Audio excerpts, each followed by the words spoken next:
BNP ক্ষমতায় আসলে Bangladesh bank, BSEC সহ গুরুত্বপূর্ণ রাষ্ট্রীয় সংস্থাগুলোতে রাজনৈতিক বিবেচনায় নিয়োগ বন্ধ করা হবে বলে প্রতিশ্রুতি দিলেন বিএনপি নেতা ও সাবেক বাণিজ্য মন্ত্রী আমির খসরু মাহমুদ চৌধুরী। সকালে রাজধানীর পল্টন ইকোনমিক রিপোর্টার্স ফোরাম আয়োজিত ক্যাপিটাল মার্কেট পুনর্গঠন ও বাস্তবতা শীর্ষক কর্মশালায় তিনি এই প্রতিশ্রুতি দেন। তিনি আরো বলেন, কেবল তালিকাভুক্ত কোম্পানিকে কর সুবিধা দিয়ে পুঁজিবাজার ঠিক করা সম্ভব নয়, প্রয়োজন সামগ্রিক সংস্কার।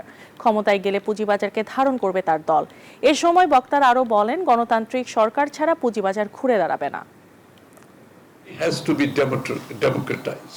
ইকোনমিকে আপনি ডেমোক্রেটাইজ যদি করতে না করেন তাহলে কিন্তু পার্টিসিপেশন এন্ড মানুষের কনফিডেন্স, ইকোনমিতে সকলের পার্টিসিপেশন আপনি এনশিওর করতে পারবেন না। আমরা কিন্তু একটা জিনিস করতে চাচ্ছি আগামী দিনে, বিগত দিনে আমরা কিছু করেছি, সক্ষম হয়েছি। এটা হচ্ছে গভর্নমেন্টের অনেক রোল আমরা ট্রেড বডিগুলোকে দিতে চাচ্ছি।